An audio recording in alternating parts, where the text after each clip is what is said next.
Oke coy, jumpa lagi dengan Backend Magang. Stay humble dan tetap semangat untuk terus belajar layaknya anak magang.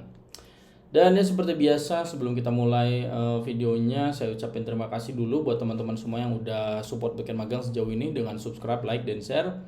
Dan saya harap teman-teman semua yang lagi bagi nonton itu sehat-sehat terus dan lancar-lancar terus karirnya. Oke, jadi kita kali ini bakal masuk ke part kelima ya dari kasus sistem desain yang sering muncul dalam user interview. Dan pada part 5 ini saya bakal bahas tentang sistem rekomendasi seperti itu. Jadi sistem rekomendasi ini adalah salah satu komponen penting dalam aplikasi yang menawarkan konten ataupun produk. Ya ini misalnya kayak Netflix gitu kan, YouTube ataupun ya e-commerce juga ada sistem rekomendasinya. Dan ya tujuan utama dari suatu sistem rekomendasi itu adalah memberikan ya pengalaman lah yang dipersonalisasi dengan menyarankan item-item yang relevan bagi si usernya, kira-kira seperti itu. Jadi biar gak banyak cincong, kita langsung aja let's get it on. Please like, share, comment, and subscribe.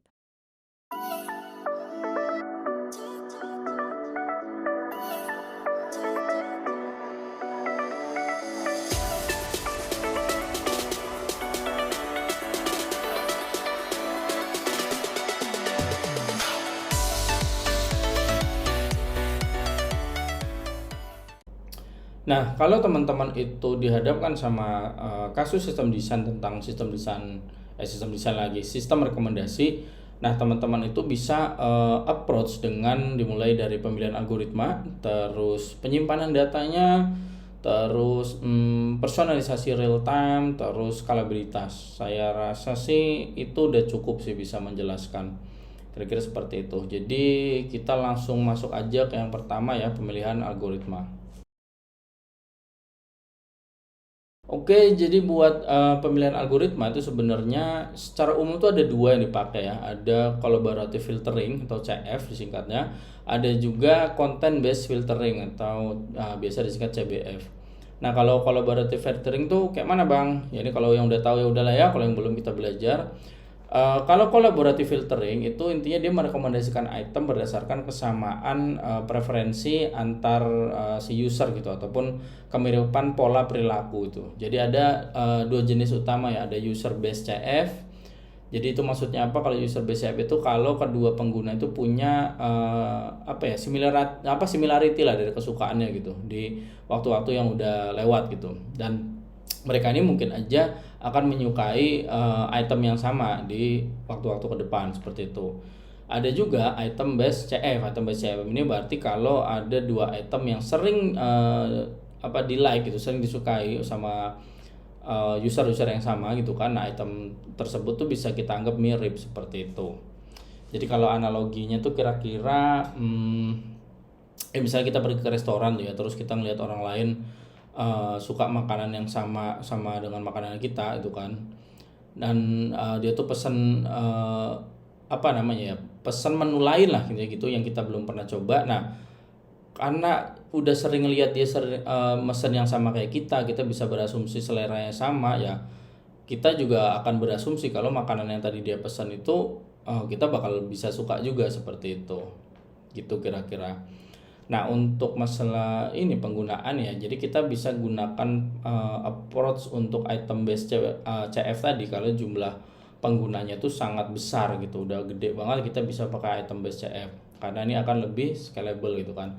Terus kita bisa terapkan teknik metric factorization kayak SFD ataupun ALS ini buat nanganin data yang istilahnya tuh sparsity gitu, terlalu banyak nilai kosong seperti itu. Tapi tentunya kalau kita pakai si CF ini ya, itu kita harus perhatiin banget namanya cold start problemnya gitu. Jadi cold start problem itu simpelnya pengguna baru tuh nggak punya riwayat lah, jadi sulit buat dikasih rekomendasi seperti itu.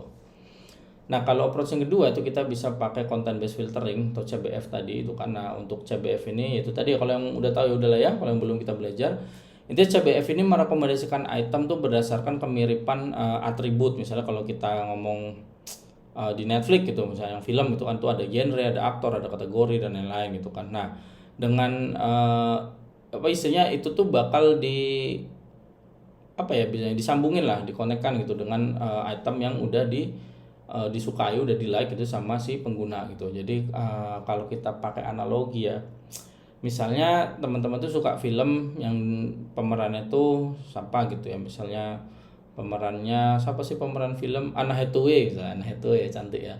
Ya misalnya teman-teman suka film yang pemerannya tuh Anne Hathaway gitu. Nah, maka si sistem ini bakal merekomendasikan film lain yang juga dibintangin sama si tadi si Anne Hathaway gitu. Karena karakteristiknya mirip gitu. Jadi dalam penggunaan ini kita bisa pakai TF-IDF ataupun Word to Fact itu buat kita merepresentasikan fitur item dalam vektor seperti itu. Nah, di sini kita bisa kombinasikan si CBF ini dengan si CF untuk ngatasin ya keterbatasan nah masing-masing metode, intinya seperti itu. Belibet banget ya. Nah, buat yang kedua itu tentunya kita tadi udah saya sebut ya, penyimpanan data. Jadi ini kita bisa approach dengan data lake untuk log aktivitas pengguna gitu kan. Di sini data lake ini bakal nyimpen data mentah lah dalam berbagai format, gitu. Bisa JSON log, bisa event tracking gitu kan. Itu gunanya buat analisis lebih lanjut lah sebelum nanti diproses menjadi fitur rekomendasi seperti itu. Jadi kalau kita bisa bayangin tuh kayak ada gudang gede gitu untuk semua bahan mentah tuh dikumpulin sebelum diproses jadi produk jadi, itu seperti apa, intinya seperti itu. Best practice-nya di sini kita bisa pakai S3, kita bisa pakai HDFS, bisa pakai Google Code Storage juga gitu sebagai data lake, kita bisa pakai itu. Terus tentunya di sini kita bakal terapin event driven architecture. Jadi poinnya di sini ya, ini untuk nangkap aktivitas real time sih pengguna seperti itu. Nah, terus untuk masalah masih data lake tadi ya, itu kita bisa pakai graph database ini untuk relasi pengguna sama item gitu. Jadi graph database ini bakal nyimpen hubungan antara pengguna sama item dalam bentuk nodes dan edge lah, jadi seperti itu kan. Jadi ini cocok banget buat rekomendasi yang berbasis relationship tadi, hubungan seperti itu. Simpelnya itu kayak ada peta jaringan sosial lah. Jadi misalnya ada ada temannya nih, teman-teman punya teman gitu kan yang punya satu film, kalau kita ngomongin Netflix lagi ya, dan kemungkinan besar tuh ya teman-teman kan bakal tertarik juga nonton itu gitu loh. Jadi di sini kita bisa pakai Neo4j gitu kan, ataupun Amazon Neptune bisa untuk analisis hubungan. Terus kita optimalkan dengan ya graph traversal query lah, jadi seperti itu buat pencarian rekomendasi ini lebih cepat, kira-kira seperti itu. Nah, untuk yang ketiga yaitu personalisasi real time. Jadi di sini kan jelasnya tuh sistem tuh harus bisa mengupdate rekomendasi seiring dengan aktivitas terbaru dari si usernya seperti itu. Nah, ini bisa dicapai dengan ya pipeline machine learning bisa yang bakal terus memperbarui modelnya seperti itu. Simpelnya itu kayak misalnya teman-teman tuh sering nonton film action gitu, belum berantem-berantem tuh kan, tapi belakangan-belakangan ini baru-baru ini tuh mulai suka sama film yang drama-drama misalnya gitu. Nah, ini kan sistem yang bagus nih akan segera menyesuaikan rekomendasi itu supaya lebih banyak si drama ya tadi daripada si action, karena kan kita mulai baru-baru ini ganti senang drama gitu. Ya di sini ya kita bisa pakai Kafka, itu bisa pakai Kinesis buat streaming event real time-nya itu kan. Terus juga teman-teman bisa approach dengan penggunaan model reinforcement learning, atau bahasa lainnya itu bandit algoritma gitu, agar sistem ini bisa belajar dari interaksi penggunanya seperti itu. Nah, buat yang keempat yaitu skalabilitas. Jadi sistem kan tentunya harus bisa nanganin jutaan user dan miliaran item gitu kan. Nah, buat itu tuh kita perlu sistem yang bisa ya nanganin data besar sama komputasi yang intensif tentunya. Jadi ini tuh ibarat kayak restoran fast food gitu yang harus ngelayanin ya banyak ribuan pelanggan gitu kan setiap hari dengan cara yang cepat dan efisien gitu ya. Ya tentunya di sini teman-teman harusnya udah paham ya, pasti akan melakukan penerapan microservices. Jadi setiap komponen itu bisa diskalakan secara independen. Terus di sini teman-teman bisa approach juga dengan nambahin penggunaan Hadoop ataupun Spark ini untuk distributed training modelnya. Jadi teman-teman boleh explore lagi nih kalau yang belum tahu ya masalah Hadoop ataupun Spark ya. Terus teman-teman bisa pakai FAISS yang ngomong itu, kalau tulisannya sih FAISS gitu ya, ataupun pakai Anoy juga bisa buat pencarian similarity yang cepat gitu. Ya, intinya kalau kita bahas singkat aja ya, Hadoop, Spark, Faiz tadi dan Ano gitu. Intinya sih kalau Hadoop itu kan dia framework open source gitu buat pemrosesan big data ya secara distributed gitu kan. Dia ini bakal pakai model MapReduce. Jadi buat ngeproses data dalam jumlah besar di suatu cluster komputer gitu kan. Terus ini tuh cocok buat batch processing gitu ya. Tapi Hadoop ini rada kurang pas ya buat real time. Tapi kalau buat batch processing dia cocok. Terus kalau Spark itu kan framework big data yang lebih cepat lagi sih dari si apa? Dari si Hadoop ya, bentar. Kacamata saya agak buram. Jadi ya karena si Spark ini ya saya ulangi ya, punya Spark itu kan framework big data yang lebih cepat lah dari si Hadoop itu kan, karena dia pakai in memory processing. Jadi dia pakai RAM gitu kan. Dan ini dia mendukung real time analytic jelas, machine learning juga sama ya graph processing gitu kan. Jadi ini cocok lah buat rekomendasi dan analisis data besar tuh dengan skala yang besar gitu. Terus kalau FAIS dia FAISS tuh Facebook AI Similarity Search, susah banget. FAIS Facebook AI Similarity Search. Jadi itu library buat pencarian vektor yang cepat lah. Itu misalnya rekomendasi yang berbasis embedding gitu kan, itu bisa. Jadi ini cocok buat ya istilahnya itu high dimensional search lah gitu. Jadi kayak kita tuh bikin sistem rekomendasi dan ya computer vision seperti itu. Jadi ini bakal apa ya istilahnya, kalau Faiz ini dioptimalkan lah buat GPU dan bisa nanganin ya jutaan hingga bahkan miliaran item seperti itu. Nah kalau Anoy itu ANNOY itu misalnya ya, Anoy itu approximate bacanya, approximate nearest neighbor, nah itu. Jadi ini tuh library dari si Spotify kalau Ano ini ya, buat ngecari tetangga terdekat dengan dengan pendekatan itu tree based indexing seperti itu. Jadi ini bakal efisien dalam pencarian cepat dan penggunaan memori kecil. Jadi si Ano ini cocok buat sistem rekomendasi berbasis similarity dengan latensi yang rendah seperti itu. Kalau kita komparasi ya, Hadoop ini buat batch processing, datanya gede, agak lambat.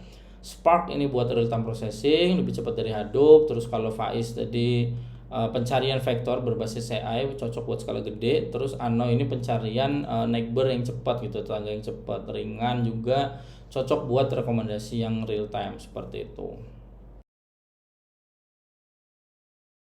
Nah, apa sih yang dicari sama si pewawancaranya ini ya? Dalam kasus seperti ini, kalau teman-teman dikasih kasus sistem rekomendasi, apa sih yang dicari sama si usernya itu, si pewawancara ini dari teman-teman itu kan.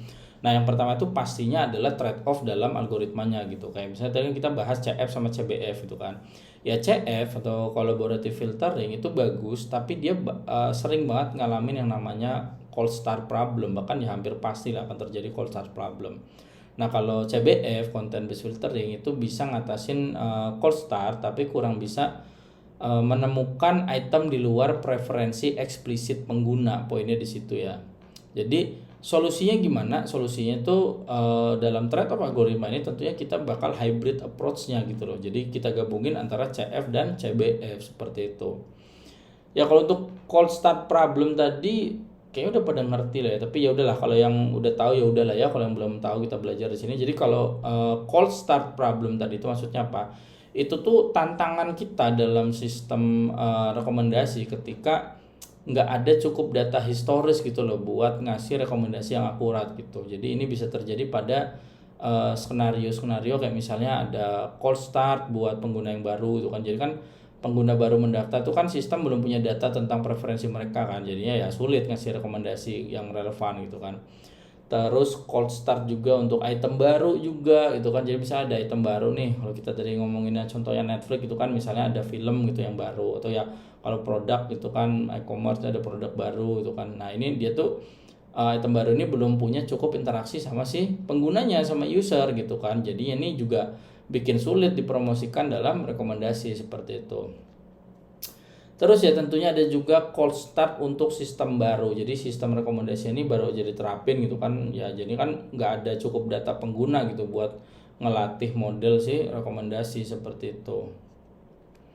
Intinya sih kalau kita bayangin simple ya, cold start problem tuh kayak misalnya ya bayangin aja teman-teman tuh lagi ke restoran gitu kan, restoran itu baru, teman-teman belum pernah coba sebelumnya. Nah, di situ pelayan nanya, mau pesan apa nih? Itu kan ya karena kita belum pernah makan di sana ya kita nggak tahu mana yang enak gitu kan, dan kita jadinya pasti kesulitan dalam milih gitu. Nah, pelayan juga nggak bisa merekomendasikan makanan berdasarkan pesanan sebelumnya gitu loh, karena ini kita baru pertama kali datang seperti itu. Jadi kalau solusi untuk mengatasi call start problem itu intinya sih, kalau untuk pengguna baru tuh kita bisa kasih, ya kalau teman-teman baru download, baru register Netflix itu pasti ada namanya onboarding survey. Itu pasti keluar tuh onboarding survey ini, misalnya kayak ya tadi kalau kita anggap kasus Netflix ya, ini kan bakal minta ke user ini buat milih beberapa film favorit gitu saat kita baru mulai selesai register gitu kan. Terus juga di sini kita bisa untuk masa pengguna baru ini ya, kita bisa approach dengan demographic based recommendation tuh bisa. Jadi ini bakal menyediakan rekomendasi gitu kan berdasarkan usia, lokasi ataupun minat umum seperti itu. Terus juga kita bisa gunakan popular item recommendation. Jadi kita bakal merekomendasikan item yang paling banyak disukai sama user-user yang lain seperti itu. Nah, kalau untuk case-nya item yang baru, kayaknya nggak usah pakai kacamata ya. Atau mata saya lagi capek buat kacamata. Sorry guys. Jadi kalau untuk kasusnya itu untuk item yang baru, di sini kita bisa pakai pakai CBF itu kan, content based filtering itu buat merekomendasikan item berdasarkan atributnya itu kan ya. Contohnya tuh ya kita bisa gunakan promosi ataupun exposure di awal lah, supaya pengguna tuh bisa mulai berinteraksi dengan item-item yang baru ini seperti itu. Nah, kalau untuk sistemnya sendiri yang baru, di sini kita bisa pakai pretend model berdasarkan dataset yang lain yang tentunya serupa gitu kan. Terus kita kasih penerapan hybrid recommendation system, jadi menggabungkan antara ya CF tadi terus CBF ini supaya tetap bisa kerja meskipun datanya masih sedikit. Intinya seperti itu. Jadi ya si call start problem ini ya sering muncul dalam wawancara sistem desain ya, karena ini penting gitu untuk memahami bagaimana mengatasi call start problem tadi gitu kan, dengan ya tentunya pendekatan yang scalable dan efisien seperti itu. Ya, intinya sih di sini tuh tentang ini ya, menangani volume data besar gitu kan. Ya di sini teman-teman bisa approach dengan data partitioning dan caching gitu kan. Di sini buat proses mempercepat query database, terus juga bisa pakai ANN. Ya, ANN itu approximate nearest neighbors, jadi untuk rekomendasi berdasarkan similarity dengan cepat. Terus juga feedback loopnya gitu, feedback loop untuk perbaikan sistem. Jadi gunakan implicit feedback, kayak misalnya waktu tonton, jumlah klik gitu kan, scrolling behavior seperti itu. Terus juga kita bisa gunakan explicit feedback. Jadi ini tuh kayak rating ataupun like dan dislike seperti itu. Nah, untuk misalnya terjadi eskalasi di pertanyaannya, itu biasanya mungkin akan keluar tentang evaluasi rekomendasinya. Nah, kalau kayak gini teman-teman bisa approach dengan penggunaan A/B testing. Jadi ini digunakan buat mengukur efektivitas sistem dari sistem rekomendasi ini ya, tentunya dengan membandingkan 2 atau lebih versi rekomendasi pada sekelompok user seperti itu. Jadi ini analoginya itu kayak misalnya di restoran tuh dia lagi nyoba 2 menu baru, terus dilihat nih mana yang lebih banyak dipesan sama pelanggan seperti itu. Nah, best practice-nya dalam A/B testing ini gimana ya, tentunya teman-teman tuh bisa pakai randomized control trial. Jadi itu untuk eksperimen yang valid. Terus metrik utama yang bisa dipakai tuh teman-teman bisa pakai CTR ya, click through rate. Jadi seberapa sering pengguna ngaklik rekomendasi, terus juga conversion rate, jadi apakah rekomendasi ini meningkatkan transaksi atau pembelian. Terus juga engagement metering, ini durasi menonton gitu, interaksi si usernya dengan si user interaksi si sistem itu dengan si usernya seperti itu. Jadi intinya sistem rekomendasi ini ya kombinasi lah antara algoritma yang tepat, arsitektur penyimpanan yang efisien, terus kemampuan real time. Jadi ya sama skalibilitas yang baik juga, Jadi intinya untuk ngadepin interviewnya, terutama dalam kasus sistem desain seperti ini, yang paling penting tuh bisa ngejelasin trade off setiap pendekatan gitu, bagaimana nanganin tantangan skala besar gitu kan, dan bagaimana kita bisa nguji serta meningkatkan efektivitas sistem rekomendasi seperti itu. Jadi kira-kira gitu aja dari saya harap ini bisa bermanfaat buat teman-teman, terutama yang lagi pada persiapan interview ya. Dan jangan lupa support terus Backend Magang dengan subscribe, like, dan share. Terutama tolong share ya, karena sampai tahu ada teman-temannya lagi, dari teman-teman gitu kan, yang lagi dalam masalah tertentu atau lagi belajar hal tertentu yang mungkin bisa dia terbantu dari video-video saya seperti itu. Jadi sekali lagi dari saya terima kasih. Salam Backend Magang.